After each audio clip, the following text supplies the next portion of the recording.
Let's begin with today's session. The first word is communal. Communal al ending word है. al ending words क्या होते हैं हमारे? al ending words हमारे adjectives होते हैं, ठीक है. कम्युनल, कम्युनल का मतलब क्या होता है? इन्वॉल्विंग डिफरेंट ग्रुप्स और people from different community. So communal riots हम कहते हैं, है ना. तो कम्युनल राइट्स मतलब ऐसे राइट्स, ऐसे दंगे जिसमें अलग अलग समुदाय के लोग शामिल हैं, इसलिए हम उसको कम्युनल राइट कहते हैं, ठीक है. सो कम्युनल मतलब डिफरेंट ग्रुप्स और people of in a community, right. Synonyms क्या है? Collective, collaborative and combined. Antonyms इसके क्या है? इंडिविजुअल. क्योंकि कम्युनल क्या है कि दो या दो से ज़्यादा कम्युनिटी के लोग अगर आके कुछ काम कर रहे हैं तो हम उसको कम्युनल कहते हैं, राइट. कम्युनिटी वर्ड भी आप इसी से देखते हैं, बट ये कलेक्टिव है. लोग अलग अलग समुदाय के लोग या अलग अलग कम्युनिटी के लोग आके इकट्ठे कर रहे हैं, राइट. सो इसका एंटोनिम क्या होगा? इंडिविजुअल से रिलेटेड, पर्सनल से रिलेटेड या सिंगल से related. The city experienced communal tension. अब कैसा टेंशन महसूस हुआ शहर में? Communal tension. कम्युनल टेंशन मतलब अलग अलग समुदाय के लोग जो है वो एक्टिव थे, वो इन्वॉल्व थे, जिसकी वजह से टेंशन क्रिएट हो रहा था, है ना. Tension during the festival time. Festival time की आप ड्यूरिंग फेस्टिवल टाइम आपने देखा होगा कि कम्युनल टेंशन अक्सर अराइज हो जाते हैं. एसोएज, एसोएज इज अ वर्ब. इसका मतलब क्या होता है? शांत करना. एसोएज का मतलब क्या होता है? टू मेक एनी अनप्लेजेंट और any bad situation less bad. मतलब उसको ठीक करना, इंप्रूव करना, बेसिकली बेटर करना, है ना. मिटिगेट करना. To make an unpleasant feeling less strong. Less strong कर रहे हैं मतलब वो चीज़ बहुत ज़्यादा अनप्लेजेंट है तो उसको थोड़ा कम अनप्लेजेंट करना. मतलब बेहतर करोगे, इंप्रूव करोगे तभी तो वो थोड़ा कम अनप्लेजेंट होगा, राइट. तो उसको हम कहते हैं एसोएज करना. इसके सिनोनिम्स देखो, ये भी आपके प्रीवियस ईयर में आ चुका है, कई सारे एग्जामिनेशंस में आ चुका है, ठीक है. एले, alleviate, mitigate, all these words our previous years vocabulary. Previous year vocabulary है, सभी वर्ड्स आपके एग्जाम में आ चुके हैं, ठीक है. सभी के स्पेलिंग देख लेंगे. एसोएज में डबल एस आएगा, ठीक है. UAGE, ठीक है. आंसू, आंसू देख लो और एज देख लो, स्पेलिंग अब याद रहना चाहिए, मिस्टेक नहीं होना चाहिए. एलिविएट में डबल एल आएगा, ठीक है. एले में डबल एल आएगा, राइट. अब एले एक वर्ड देख रहे हो, एली भी एक वर्ड है, ठीक है. एली का मतलब क्या होता है? छोटी कोई गली गली वगैरह होती है ना, तो उसको हम एली कहते हैं, ठीक है. और एक वर्ड होता है आयल, ठीक है. One word is ally and another word is isle. लेकिन इसका स्पेलिंग आप देखेंगे क्या है? AISLE. लेकिन आप इसको कैसे प्रोनाउंस करोगे? आयल, ठीक है. आयल क्या होता है? जैसे आप किसी भी ऑडिटोरियम में जाते हैं, हॉल में, क्लासरूम में, तो चेयर्स रखे रहते हैं, चेयर्स के बीच में जो जगह होती है ना, उसको हम आयल कहते हैं. फ्लाइट में जाते हैं, बस में जाते हैं, ट्रेन में जाते हैं, आप देखेंगे कि दो साइड में सीटिंग अरेंजमेंट होता है, जो बीच में चलने वाली जगह होती है उसको हम आयल कहते हैं, ठीक है. आयल, एली का मतलब होता है गली, ठीक है. बट एले का मतलब होता है, ये दोनों नाउन्स हैं, ठीक है. दिस इज, ये दोनों नाउन्स होते हैं. और एले इज अ वर्ब का मतलब होता है इंप्रूव करना, बेटर करना, ठीक है. कोई चीज़ बहुत खराब है तो बहुत खराब से थोड़ा एटलीस्ट उसको कम खराब करना,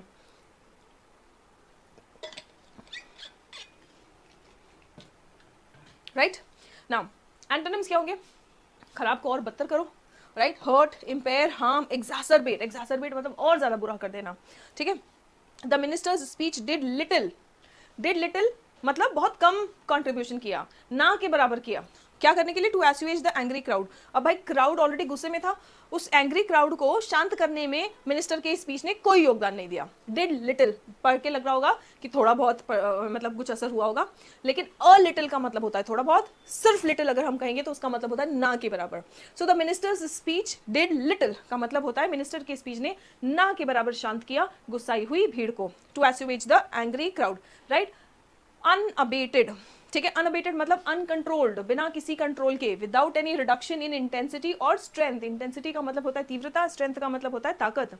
ना तीव्रता में कोई कमी आई, ना ताकत में कोई कमी आई, उसी जोर जोर में लगे पड़े हैं, उसको हम कहते हैं अनअबेटेड, ठीक है. मान लो कोई दंगे चल रहे हैं, ठीक है, या किसी बात पर टेंशन चल रहा है और टेंशन लगातार कम नहीं हुआ है, ना उसकी तीव्रता कम हुई, ना उस टेंशन की या कोई भी खराब परिस्थिति हो उसका स्ट्रेंथ भी कम नहीं हुआ है, वैसा ही चले जा रहा है. कोई कंट्रोवर्सी है, कंट्रोवर्सी में कोई कमी नहीं आ रही है, तो हम कहेंगे the controversy continued unabated.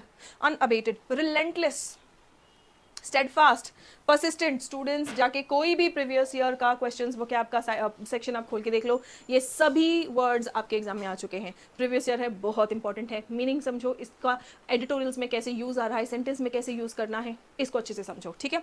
Mitigate, mitigate का मतलब कम करना, राइट. रिलीव करना, रिलीव करना अगेन कम कर देना, ठीक है. एलिविएट करना, एलिविएट भी आपका प्रीवियस ईयर वोकैबुलरी है, मिटिगेट भी आपका प्रीवियस ईयर वोकैबुलरी है, ठीक है. Now the protests continued unabated. अब यहाँ पे क्या बात कर रहे हैं हम? प्रोटेस्ट की, ठीक है. आंदोलन चल रहा है, आंदोलन कैसा चलता रहा? बिल्कुल कम नहीं हुआ, वैसा का वैसा ही चलता रहा, तो हमने उसको क्या बोला? The protest continued unabated. Despite the police presence, मतलब पुलिस की मौजूदगी वहाँ थी लेकिन प्रोटेस्ट जो है वो अनअबेटेड वैसे के वैसे ही चलते रहे, प्रोटेस्ट में कोई कमी नहीं आई, राइट ना। प्रोहिबिटरी, प्रोहिबिटरी ये प्रोहिबिट यहाँ तक तो वर्ब है, ठीक है, लेकिन ओ आर वाई लगा दिया तो ये क्या बन गया आपका, एडजेक्टिव बन गया, क्या बन गया, एडजेक्टिव बन गया। सर्विंग टू फॉरबिड और रिस्ट्रिक्ट समथिंग, प्रोहिबिटरी का मतलब क्या होता है कि कोई चीज जो रोकने के लिए काम आए, है ना, तो उसको हम प्रोहिबिटरी कहते हैं। रिस्ट्रिक्टिव होता है, इनहिबिटरी भी होता है, प्रिवेंटिव भी होता है, ठीक है। हम कहते हैं ना prevention is better than cure, है ना, हेल्थ के लिए हम कहते हैं prevention is better than cure. तो प्रिवेंटिव मतलब कोई चीज जो रोकने में कामगार हो। परमिसिव, रोकना, रोकने का एंटोनिम क्या होगा, परमिशन देना, परमिसिव या allowable, right. Eating while watching TV is prohibited, भाई ये हम सब करते हैं जो बहुत गलत बात होता है, ठीक है। खाना खाते वक्त टीवी देखना प्रोहिबिटेड है, मना किया गया है, सब मना करते हैं लेकिन कोई सुनता है नहीं, वैसे नहीं देखना चाहिए क्योंकि टीवी देखते वक्त फिर आप खाना खाते हो तो आप जरूरत से ज्यादा खाना खा लेते हो which leads to bad health again, ठीक है। टैसिटली, टैसिट इतना क्या है आपका एडजेक्टिव, लेकिन जब एडजेक्टिव में एल वाई लग जाता है तो वो क्या बन जाता है, एडवर्ब बन जाता है। टैसिट का मतलब होता है बिल्कुल शोर हल्ला गुल्ला मचाए बिना, आराम से चुपचाप से। टैसिट रिप्लाई, ठीक है, साइलेंट रिप्लाई। टैसिटली मतलब चुपचाप से, बिना हल्ला गुल्ला मचाए, राइट, बिना डायरेक्टली बोले। इनडायरेक्टली जैसे हम बोल देते हैं ना कि मतलब indirect reading between the lines हम कहते हैं, ठीक है, कोई चीज़ जो आप समझ जाओ बस, है ना, इनडायरेक्ट वे में बोल दिया तो उसको हम बोलते हैं tacit, right. So without expressing something directly, directly express किए बिना अगर कोई चीज़ समझ गए तो हम उसको कहेंगे कि यू अंडरस्टूड टैसिटली, ठीक है। इम्प्लाइड, इम्प्लाई किया है, डायरेक्टली नहीं बोला है, इम्प्लाइड, ठीक है। इम्प्लिसिट, इम्प्लाई, इम्प्लिसिट ये भी वर्ड्स आपके एग्जाम में आ चुका है। टैसिट ये आपका प्रीवियस ईयर वोकैबुलरी है जो एग्जाम में आ चुका है, ठीक है। अनएक्सप्रेस्ड मतलब जिसको एक्सप्रेस नहीं किया गया, ठीक है। ओरल, स्पोकन या वॉइस, सीधी बात है, जो चीज़ एक्सप्रेस नहीं की गई है तो हम उसको टैसिट बोल रहे हैं, लेकिन जो एक्सप्रेस कर दिया तो वो ओरल हो गया, बोल ही दिया ना अब, तो अब मतलब टैसिट कहाँ रह गया, बिना कहे समझने वाली बात क्या हो गई, है ना, इशारे इशारे में समझने वाली बात क्या रह गई, ये तो बोल ही दिया, ठीक है, राइट। सो ओरल, स्पोकन और voiced. Then Smith tacitly acknowledged the failure, Smith ने क्या किया, स्वीकार किया। एक्नॉलेज करना मतलब स्वीकार करना, क्या स्वीकार किया, फेलियर। कैसे स्वीकार किया, टैसिटली, बोला नहीं ज़्यादा कुछ लेकिन वो अपना गलती, अपनी जो फेलियर है वो एक्सेप्ट कर लिया। फ्लेयर अप, फ्लेयर का मतलब होता है आग की लपटे, फ्लेयर अप मतलब एकदम आग लग जाना किसी चीज़ को, है ना। So to start suddenly and to become suddenly worse, अचानक, आग कैसे लगती है, अचानक लगती है और बहुत ज़्यादा वो बढ़ जाती है बहुत तेज़ी से, है ना। सो टू स्टार्ट सडनली, कोई भी चीज़ अगर अचानक शुरू हुई और बहुत ज़्यादा विकराल रूप पकड़ लेती है, सडनली वर्स बन जाती है, तो हम उसको कहते हैं flare up. To become very angry, इंसान को भी आप कह सकते हो, अचानक से गुस्सा हुआ और बहुत ज़्यादा आग बबूला हो गया तो आप उसको कह सकते हैं ही फ्लेयर्ड अप, ठीक है। इसके सिनोनिम्स क्या होंगे, flare, fly into a rage, hit the roof, idioms है ये। हिट द रूफ का मतलब fly off the, fly into a rage, snarl, ये सब का मतलब क्या होता है, अचानक से बिल्कुल बहुत ज्यादा गुस्सा हो जाना, ठीक है। एंटोनिम्स क्या है, शांत, काम, रिलैक्स, कूल डाउन, ठीक है। I flared up when he insulted me, जब उसने मेरा इंसल्ट किया तो मैं तो आग बबूली हो गई या मैं तो आग बबूला हो गया, आई फ्लेड अप, ठीक है। Coming to the next word, impoverished. Impoverish का देखो यहाँ पे आपको पुअर ये साउंड हो रहा होगा ना, इम्पॉवरिश का मतलब होता है बहुत गरीब हो जाना, पुअर हो जाना, है ना। टू मेक समबडी और समथिंग पुअर और लोअर इन क्वालिटी, किसी की क्वालिटी खराब कर देना, है ना, या किसी, अब ऑब्वियसली कोई थिंग है तो उसकी क्वालिटी खराब होगी, कोई पर्सन है तो उसको गरीब बना दिया आपने। जैसे हम ये कह सकते हैं कि ब्रिटिशर्स इम्पॉवरिश्ड इंडिया, क्योंकि ब्रिटिशर्स ने क्या किया था, ब्रिटिशर्स इंडिया में आके इंडिया को लूटते रहे और इंडिया को और गरीब बनाते गए। आप सोचो अगर इंडिया पहले से गरीब देश होता तो यहाँ पे ब्रिटिशर्स आते, यहाँ पे उनको दिखी कोई चीज़ लूटने लायक तभी तो आए, ठीक है। सो ब्रिटिशर्स इम्पॉवरिश्ड इंडिया। ब्रोक, ब्रोक, अच्छा ये आपको लगेगा कि ब्रेक का ये V2 फॉर्म है, ठीक है, ब्रेक, ब्रोक, ब्रोकन, हाँ V2 फॉर्म है लेकिन as a verb, as an adjective broke का मतलब होता है कंगाल। याद रखना बच्चों, ब्रोक वर्ब भी है और एडजेक्टिव भी है। एज एन एडजेक्टिव ब्रोक का मतलब होता है कंगाल और एज अ वर्ब ऑब्वियसली ये V2 form of the verb break है, ठीक है। डिप्राइव्ड, वंचित कर देना, ठीक है। इंडिजेंट, बहुत इंपॉर्टेंट वर्ड, कई बार आ चुका है आपके एग्जाम्स में। इंडिजेंट का मतलब होता है पुअर, लेकिन इंडिग्नेंट का मतलब होता है गुस्सा हुआ, ठीक है। रिच, वेल्दी, एफ्लुएंट, एफ्लुएंट मतलब रिच, वेरी इंपॉर्टेंट वर्ड, ठीक है। एग्जाम्स में कई बार आया हुआ word. Now sentence, the dictator enriched himself by impoverished by the dictator in enriched himself but impoverished his people. Dictator मतलब तानाशाह, जो तानाशाह है उसने तो अपने आप को तो बड़ा अमीर बना लिया लेकिन अपनी जनता को वो दिन पर दिन गरीब बनाता गया, ठीक है। सो डिक्टेटर्स जब होते हैं, तानाशाह रूलर्स जब होते हैं तो वो यही करते हैं, वो जनता के हित में काम नहीं करते हैं, वो सिर्फ अपने पॉकेट्स भरने में लगे रहते हैं, अपने आप को अमीर और अमीर बनाने में लगे रहते हैं। वही यहाँ पे सेंटेंस है, the dictator enriched himself but impoverished his people. अपनी जनता को तो गरीब कर दिया लेकिन खुद अमीर बन गया। पैंडरिंग, पैंडरिंग का मतलब क्या होता है? टू अपीज और ग्रेटिफाई, है ना, ऑफन इन अ नेगेटिव और सेल्फ सर्विंग वे। आप अपीज कर रहे हो किसी को, है ना, या ग्रेटिफाई कर रहे हो, मतलब सेल्फ सेटिस्फाई करना, अपने ही काम करते रहना, अपने आप को खुश रखना, ठीक है। इंडल्ज, प्लीज, सेटिस्फाई या फिर ग्रेटिफाई। अब ये नेगेटिव सेंस है, मतलब अपने आप को सेटिस्फाई करना, यस बहुत ज़्यादा ज़रूरी है, ठीक है। आप जो भी काम कर रहे हैं, मेहनत कर रहे हैं, उससे जो भी आपको रिजल्ट्स आ रहे हैं या आपके पास जो भी रिसोर्सेज है उनसे सेटिस्फाइड रहना, that's in a positive sense. But pandering अगर आप कह रहे हो तो ये नेगेटिव सेंस में है, ठीक है, it is in a negative way. Indulge, please, satisfy and gratify. Antonyms क्या होंगे? Dissatisfy, deny, refuse and disturb. The candidate was accused of pandering to communal sentiment, मतलब कैंडिडेट को किस बात का आरोप लगा था? अक्यूज्ड के साथ में याद रखना हमेशा ऑफ आता है। So the candidate was accused of, ठीक है, पैंडरिंग। अब यहाँ पे किस कैंडिडेट की बात हो रही है? एग्जाम वाले कैंडिडेट की बात नहीं हो रही है, यहाँ पे पॉलिटिकल कैंडिडेट्स की बात हो रही है जो इलेक्शंस में पार्टिसिपेट कर रहे हैं, है ना। तो उस पर आरोप लगा था, किस चीज का आरोप लगा था? कि वो अपने हित में काम कर रहा था। कैसे अपने हित में काम कर रहा था? कम्युनल सेंटिमेंट को लेके। भाई जो अगर मान लो कि वहाँ पे दो समुदाय हैं कोई, है ना, और दो समुदायों के बीच में वो क्या कर रहा है? कम्युनल टेंशन क्रिएट कर रहा है या कोई कम्युनल सेंटिमेंट चल रहा है, उसका फायदा उठा के वो अपनी जो पॉपुलैरिटी है वो बढ़ा रहा है ना। सो उसको हम कहते हैं the candidate was accused of pandering to communal. आज का session, the first vocab is appellate, ठीक है। एपेलेट का मतलब क्या होता है? Involving an attempt to get a legal decision changed, ठीक है, मतलब बेसिकली ये अपील से रिलेटेड है। एपेलेट मींस अपील से रिलेटेड, जहाँ पे कोई लीगल डिसीजन आ चुका है और उसमें बदलाव करने की कोशिश की जा रही है, सो एपेलेट हम कहेंगे, ठीक है। प्ली एक तरह से वो रिक्वेस्ट है ना। प्रेयर, पेटिशन, पेटिशन वर्ड तो आपको पता ही होगा, है ना, पेटिशन डालते हैं हम कोर्ट में, राइट, पेटिशन, डिजायर। एंटोनिम क्या है? रिपल्शन, अनप्लेजेंटनेस, ठीक है। आप प्ली कर रहे हो यानी कि आप रिक्वेस्ट कर रहे हो, सो इसका एंटोनिम क्या होगा? आप रिक्वेस्ट रिपेल कर दे रहे हो, है ना, या फिर अनप्लेजेंटनेस है ये। The teachers appealed but had no luck in the appellate court, ठीक है। तो टीचर्स ने अपील तो किया था, यानी कि किसी लीगल डिसीजन को चेंज करने का दरख्वास्त तो किया था। The teachers appealed but had no luck, had no luck मतलब उनका किस्मत उनका साथ नहीं दिया, यानी कि उनके विपरीत वो डिसीजन गया। कहाँ पे? इन the appellate court. In the appellate court मतलब जहाँ पे अपील्स सुनी जाती है। Harmonise, students ISE ending word है हार्मोनाइज, ठीक है। ISE एंडिंग वर्ड क्या होते हैं? वर्ब होते हैं। हार्मोनाइज, ठीक है। हार्मनी का मतलब क्या होता है? शांति, राइट। हार्मोनाइज करना मतलब शांति बनाए रखना। To be in agreement with in action और फीलिंग, ठीक है। किसी से अगर आप हार्मोनाइज कर रहे हो अपने एक्शंस को, यानी अपने एक्शंस को या फीलिंग्स को, मतलब जैसा उसका फीलिंग्स है वैसे ही, या उसके बेसिकली उसके अग्रीमेंट में आपकी फीलिंग्स चल रहे हैं या सेंस चल रहा है या आपका एक्शंस चल रहा हो, ठीक है। सिनोनिम्स क्या है? ब्लेंड करना, चाइम विद, अग्री या अट्यून, है ना, बिल्कुल अट्यून है। हम कहते हैं कि हमारा उसके साथ में बढ़िया रैपो है या हमारा बढ़िया कोऑर्डिनेशन है ना। हम आजकल हम बोलते हैं कि वाइब वर्ड यूज करते हैं ना, कि मैं उसके साथ में या इस म्यूजिक के साथ में बढ़िया वाइब करता हूँ या करती हूँ, है ना। सो वाइब करना मतलब बेसिकली एक्शन हो या सेंस हो या फीलिंग हो, ये हार्मनी में चलना, अग्रीमेंट में चलना, ठीक है। क्लैश, डिसएग्री या फिर कॉन्ट्रास्ट। वाइब नहीं करते तो क्लैश होता है, ठीक है, डिसएग्री होता है या कॉन्ट्रास्ट होता है। Sentence, their beliefs did not always harmonize, मतलब उनकी जो विचारधाराएं थी वो हमेशा हार्मोनाइज नहीं की। वो क्या की? हमेशा हार्मोनाइज नहीं की।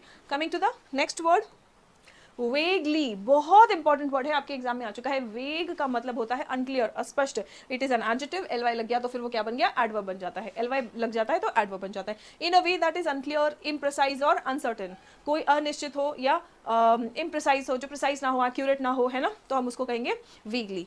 एम्बिगुअस, वेरी इंपॉर्टेंट वर्ड, आपके एग्जाम में आ चुका है। एम्बिगुअस, ऑब्सक्योर, क्रिप्टिक, ऑब्सक्योर कई बार आ चुका है, एक बार नहीं।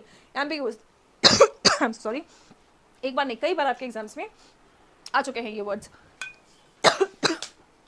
Now coming to the antonyms, give me a minute please.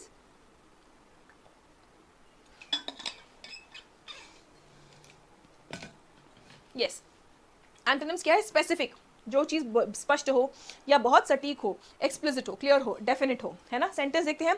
The sound was vaguely familiar, मतलब जो आवाज आ रही थी वो वेगली, फेमिलियर मतलब जानी पहचानी सी, लेकिन अनक्लियर थी, क्लियर नहीं थी लेकिन जानी पहचानी लग रही थी। वेगली फेमिलियर लग रही थी, फेमिलियर मतलब जानी पहचानी, वेगली मतलब अस्पष्ट सा था लेकिन जाना पहचाना सा लग रहा था, ठीक है। But she couldn't identify it, जाना पहचाना लग रहा था लेकिन वो आइडेंटिफाई क्यों नहीं कर पाई? क्योंकि वो वेगली फेमिलियर था, मतलब अस्पष्ट। First word is perpetuating, perpetuate करना मतलब ग्रो करना, इंक्रीज करना, आगे बढ़ने में मदद करना, ठीक है, to cause something to continue for a long time, ज्यादा लंबे समय तक चलते रहना, परपिचुएट करना, ठीक है। सो सिनोनिम्स होगा कमेमोरेट, सेलिब्रेट या इमॉर्टलाइज। इमॉर्टलाइज, मॉर्टल इंसान को हम कहते हैं ना, मैन इज मॉर्टल मतलब नश्वर, इमॉर्टलाइज मतलब उसको अमर कर देना, अमर कर रहे हो मतलब वो खत्म नहीं हो रहा है, उसको लॉन्ग टर्म तक कंटिन्यू करने दे रहे हैं, है ना, राइट। एंटोनिम्स क्या हो गए, स्टॉप कर देना, एक्सटिंग्विश कर देना या पुट आउट कर देना, ठीक है। He perpetuates the myth that his house is haunted.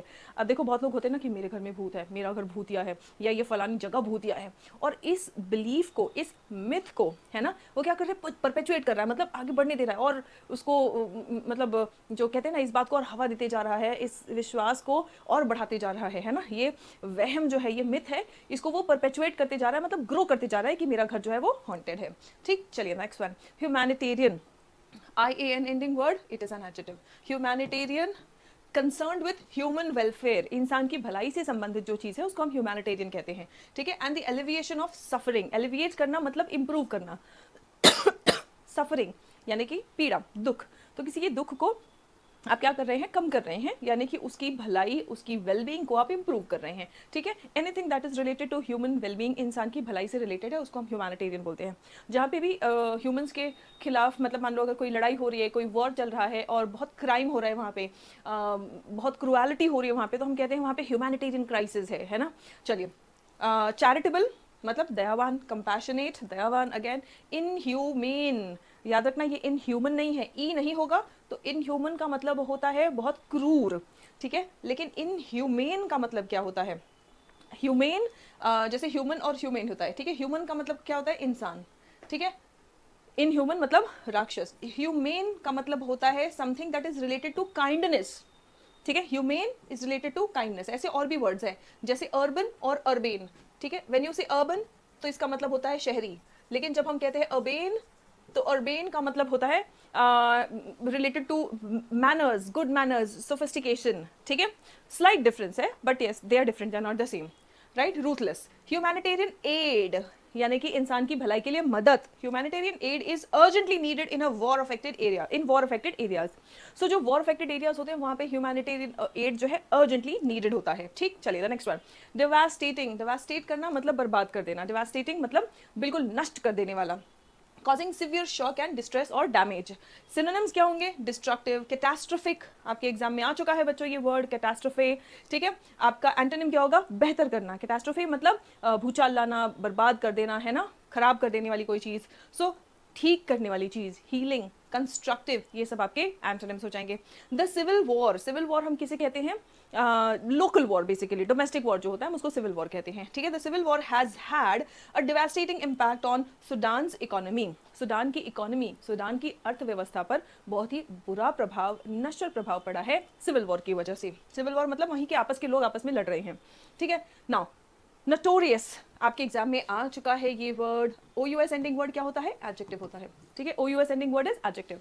So notorious means मशहूर, लेकिन किसी बुरी चीज के लिए, फॉर समथिंग बैड, ठीक है। अगर कोई मशहूर है लेकिन अच्छी चीज के लिए तो आप उसको फेमस कहेंगे, आप उसको एमिनेंट कहेंगे, लेकिन अगर किसी बुरी चीज के लिए वो फेमस है तो हम उसको कहेंगे नोटोरियस, ठीक है। Infamous, famous is for good, infamous is not the opposite of famous, it is also famous but famous for a bad thing, ठीक है। शेडी या फिर क्रिमिनल। एंटोनिम देखिए, ऑनरेबल मतलब सम्माननीय, इज्जतदार, reputable. The company is notorious for paying its bills late, यानी company जो है वो बदनाम है, ठीक है। कंपनी जो है वो है बदनाम किस बात के लिए, बिल्स जो है वो लेट पे करते हैं इस चीज के लिए। चलिए, potent, potent is an adjective, it means powerful, potent it is an adjective and it means powerful, very powerful, forceful और इफेक्टिव। स्ट्रॉन्ग, रोबस्ट, रोबस्ट आपके प्रीवियस ईयर में आ चुका है, कॉन्सेंट्रेटेड, हैरी, ठीक है। एंटोनिम्स क्या होंगे, स्ट्रॉन्ग का एंटोनिम वीक, लाइट, माइल्ड या फिर thin. Surprise remains the terrorist most potent weapon, है ना। टेररिस्ट का सबसे पावरफुल वेपन क्या है कि वो अचानक हल्ला बोलते हैं, अचानक हमला करते हैं वो, है ना। बता के थोड़ी कोई हमला करेगा कि हाँ ठीक है हम बम फोड़ने वाले हैं इस ट्रेन में, कोई जाएगा उस ट्रेन में, और कोई जाएगा नहीं तो कोई घायल नहीं होगा, कोई घायल नहीं होगा तो फिर वो जो खौफ, आतंकवादी है ना वो, तो जो आतंक फैलाना चाहते हैं वो कैसे फैलेगा, तो वो क्या करते हैं, सरप्राइज अटैक करते हैं, यही उनका पावरफुल उनका जो है वेपन है, ठीक है। चलिए coming to the next one now, atrocities मतलब अत्याचार। देखो अट्रॉसिटी है ना, सिटी अट्रॉसिटी, अत्याचार से थोड़ा बहुत राइम कर रहा है ये, है ना, अट्रॉसिटी अत्याचार, ठीक है। एक्सट्रीमली क्रूअल और violent acts typically during war, war में जो बहुत क्रूअल और वायलेंट एक्ट्स होते हैं उनको हम क्या कहते हैं, अट्रॉसिटीज कहते हैं, ठीक है। ब्रूटिलिटी, क्रूएलिटी, काइंडनेस, कंपैशन, कंपैशन भी आपका प्रीवियस ईयर में आ चुका है, कंपैशन मतलब दया। The RSF has been accused of committing mass atrocities. Mass atrocities मतलब अत्याचार, और मास लेवल पे, बहुत बड़े लेवल पे उन्होंने अत्याचार किया है, उस बात का उन पर आरोप लगा है। डिसेंट, डिसेंट का मतलब क्या होता है, ऊपर से नीचे की ओर आना, ठीक है। जैसे पहाड़ पे जब आप बिल्कुल चोटी पे, when you are at the peak, you are coming down, that moment is called descent, ठीक है। That movement is called descent. जब आप नीचे से ऊपर की ओर चढ़ते हैं, दैट्स कॉल्ड असेंट। आपकी लाइफ में, आपके करियर में भी ऐसी होता है, जब आप मेहनत करना शुरू करते हैं तो आप असेंट करते हैं, मेहनत करते करते करते करते आप अपने करियर के बिल्कुल पीक पर जाते हैं। और अगर आप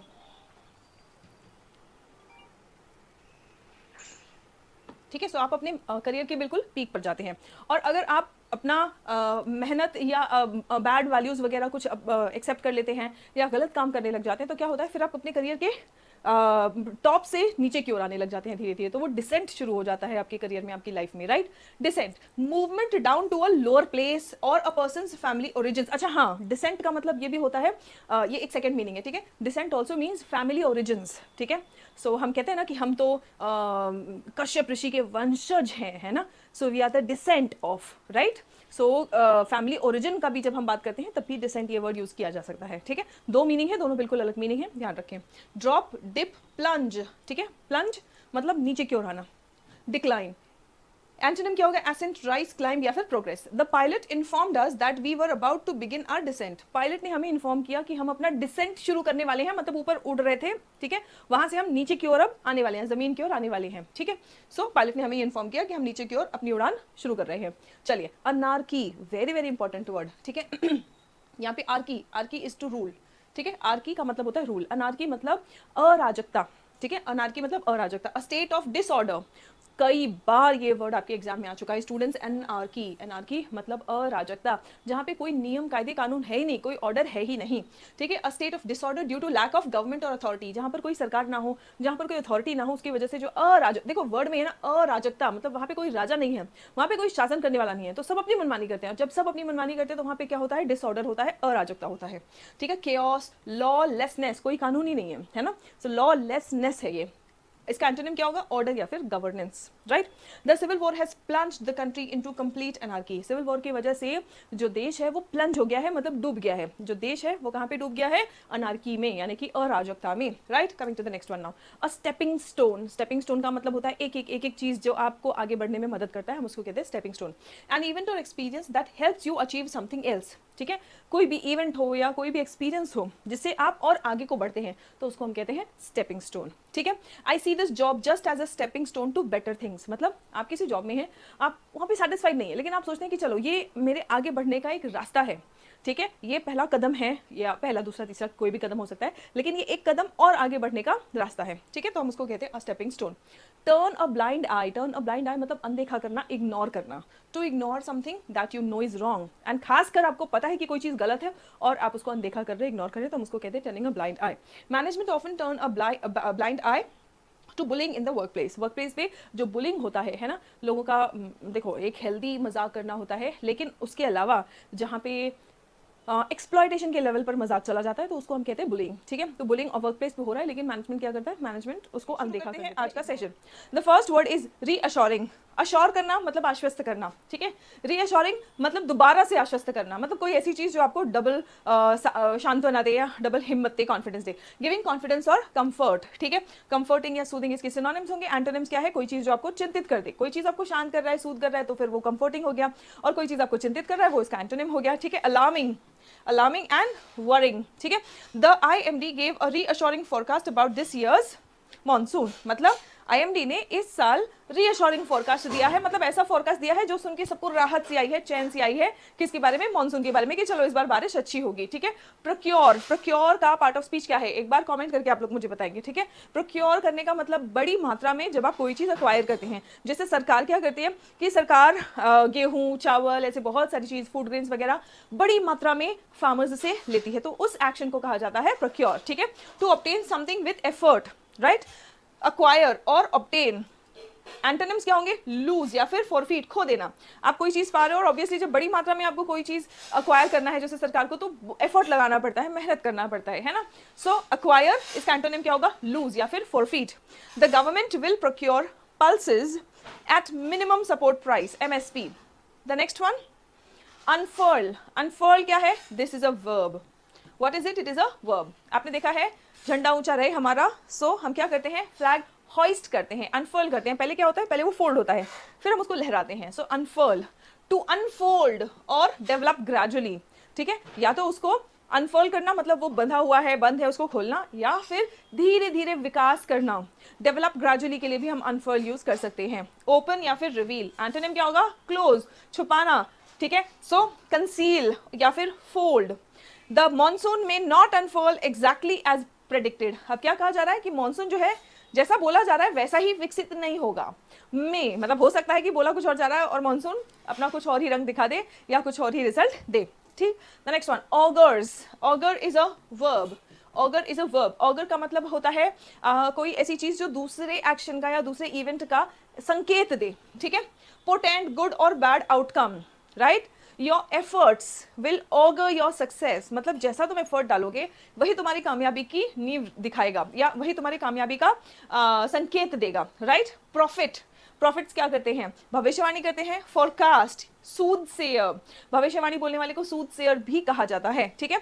डिस्क्राइब करना, एंटोनिम्स क्या है? डिस्क्राइब या रिलेट। भाई जब भविष्यवाणी करते तो जरूरी नहीं है कि उसके लिए, अब जैसे मॉनसून के बारे में तो कुछ स्टडीज करके वो रिसर्च बेसिस, साइंस बेसिस पे फोरकास्ट किया जाता है, ठीक है। लेकिन जब भविष्यवाणी की जाती है तो भविष्यवाणी गट फीलिंग और जो अदर साइंसेस है, एस्ट्रोलॉजी वगैरह है ना, उस पर बेस्ड होता है, ठीक है। तो वो बस बता देते कि यार मुझे लगता है कि ऐसा होगा, ठीक है। और उसका एंटोनिम क्या होगा? डिस्क्राइब करना। डिस्क्राइब कर रहे हो मतलब डिटेल में बिल्कुल आप बता रहे हो, ठीक है। Now this bad news augurs disaster for all of us, मतलब ये जो बुरी खबर लेके आए हो इससे और भी बुरी घटनाओं का, संकेत का, या हम कह सकते हैं सत्यानाश का, डिजास्टर है ना, उसका संकेत दे रहा है ये बुरी खबर, ठीक है। So yes, that's how the it's used in the sentence. Coming to the next one, inverse. Inverse मतलब उल्टा, ठीक है। ये भी क्या है आपका?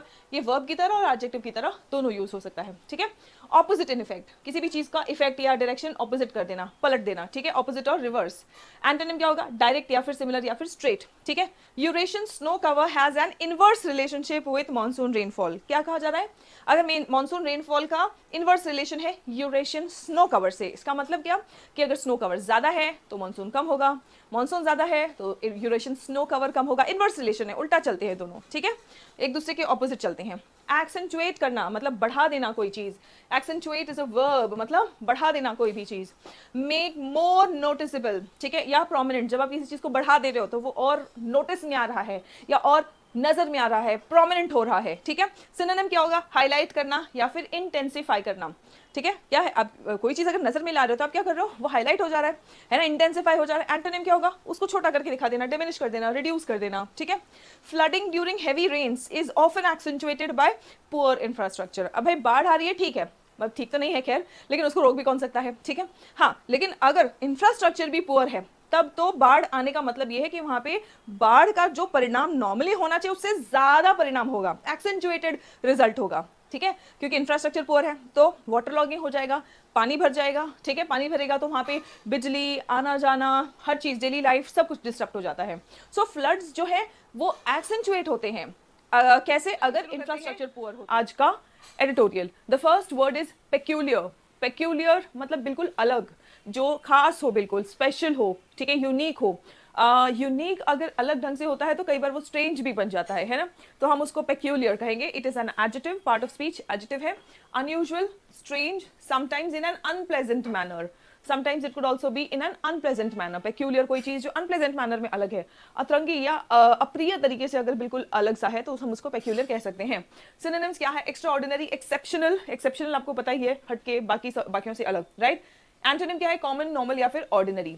सेंटेंस देखते हैं। She has the most peculiar ideas, उसके पास बहुत पेक्यूलियर आइडियाज होते हैं, काफी अलग होते हैं। एक्स्ट्रा ऑर्डिनरी आइडियाज होते हैं, एक्सेप्शनल आइडियाज होते हैं, और कई बार अनप्लेजेंट वे में अलग होते हैं, प्रिय तरीके से अलग होते हैं, ठीक है।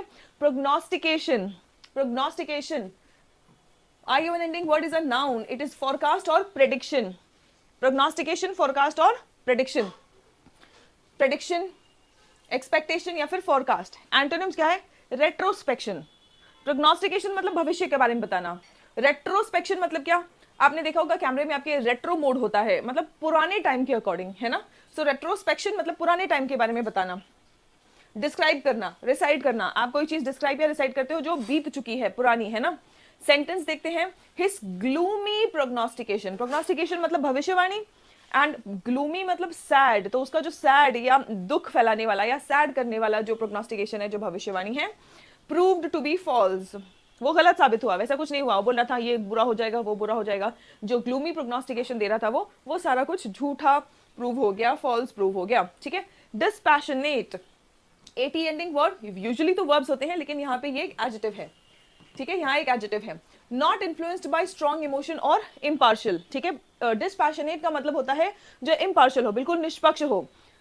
इक्विटेबल, इम्पार्शियल, अनबायस्ड, जिसके अंदर बायस कुछ ना हो, ठीक है। एंटोनिम्स देखते हैं बच्चों, एंटोनिम्स है पार्टिसान और बायस्ड, ठीक है। Sentence, he spoke in a dispassionate tone about the accident. He spoke in a dispassionate tone about the accident. Implications, implications मतलब परिणाम, ठीक है। A suggestion of something that is made, oh sorry, that's not implication. Implication का मतलब क्या होता है? Imply का, इम्प्लाई करना मतलब इनडायरेक्टली जब हम कुछ बोलते हैं, ठीक है। सो इनडायरेक्टली जब हम कुछ बोलते हैं तो वो क्या होता है, ठीक है। A suggestion of something that is made without saying directly. Imply का नाउन फॉर्म है इम्प्लीकेशन, ठीक है। इन्फ्रेंस, सजेशन या फिर इंडिकेशन। एंटोनिम क्या होता है? कंसिडरेशन, फैक्टर या फिर बेसिस। कंसिडरेशन, फैक्टर या फिर बेसिस। नाउ सेंटेंस देखते हैं, ही was shocked by the implication of his partner in theft. मतलब उसको ताजुब हो गया जब किसी ने उसके सामने डायरेक्टली नहीं इनडायरेक्टली बोला कि तुम्हारा जो पार्टनर है वो चोरी में इन्वॉल्व है, थेफ्ट में इन्वॉल्व है। So he was shocked by the implication, directly उसको किसी ने नहीं बोला कि तुम्हारा पार्टनर थेफ्ट में है, ठीक है, of his partner in the theft. Directly किसी ने नहीं बोला लेकिन जो इम्प्लीकेशन था उससे वो शॉक हो गया कि ऐसे कैसे हो सकता है, ठीक है। चलिए the next one, harbour. Harbour ये एक नाउन और वर्ब दोनों की तरह यूज होता है, ठीक है। टू कीप और हाइड समथिंग स्पेशली थॉट और फीलिंग। हार्बर करना मतलब अपने मन में कोई सोच, कोई विचार या कोई भावना को छुपा के रखना, दबा के रखना, ठीक है। सिनोनिम्स क्या है? कंटेन या फिर शेल्टर। एंटोनिम क्या होगा? एंटोनिम है रिवील या फिर एक्सपोज। एंटोनिम है रिवील या फिर expose. Then comes the sentence, the cosmos still harbors many secrets we have yet to uncover. Cosmos यानी पूरे अंतरिक्ष की बात हो रही है, पूरे ब्रह्मांड की बात हो रही है, ठीक है। कहा जा रहा है कि ब्रह्मांड में अभी भी बहुत सारे ऐसे, ब्रह्मांड ने अभी भी बहुत सारे ऐसे सीक्रेट्स छुपा के रखे हैं जो हमें अभी पता नहीं है, जो अभी भी हमें खोज करने हैं, है ना। Now nix, nix means cancel और रिजेक्ट समथिंग। कैंसिल और reject something, it's a verb. Refuse कर देना, रिजेक्ट कर देना, डिनाई कर देना, डिक्लाइन कर देना। एंटोनिम क्या है? डिनाई करने का एंटोनिम परमिट करना, ग्रांट करना या फिर अलाउ कर देना। The film studio nixed her plans to make a sequel. Film studio ने कैंसिल कर दिया, डिनाई कर दिया उसका प्लान। वो सोच रही थी कि वो एक सीक्वल बनाए लेकिन फिल्म स्टूडियो ने बोला नहीं, हमें अब कोई सीक्वल नहीं बनाना, ठीक है। Ideological, ideological means based on a set of beliefs और philosophy, doctrine, philosophy, gospel. Antonyms क्या होंगे इसकी? Objective. Research funding is increasingly affected by ideological interference. Research funding जो है आजकल बहुत ज़्यादा अफेक्ट हो रही है, प्रभावित हो रही है, किससे? आइडियोलॉजिकल इंटरफेरेंस से। आइडियोलॉजिकल इंटरफेरेंस मतलब किसी विचारधारा के बेसिस पे जो इंटरफेरेंस हो रहा है, किसी फिलोसफी के बेसिस पे जो इंटरफेरेंस हो रहा है, उससे so that's all for today students. Thank you so much for getting connected. See you in the next session. तब तक अपना ख्याल रखें, स्वस्थ रहें, मस्त रहें, पढ़ते रहें और आगे बढ़ते रहें। जय हिंद एवरीवन।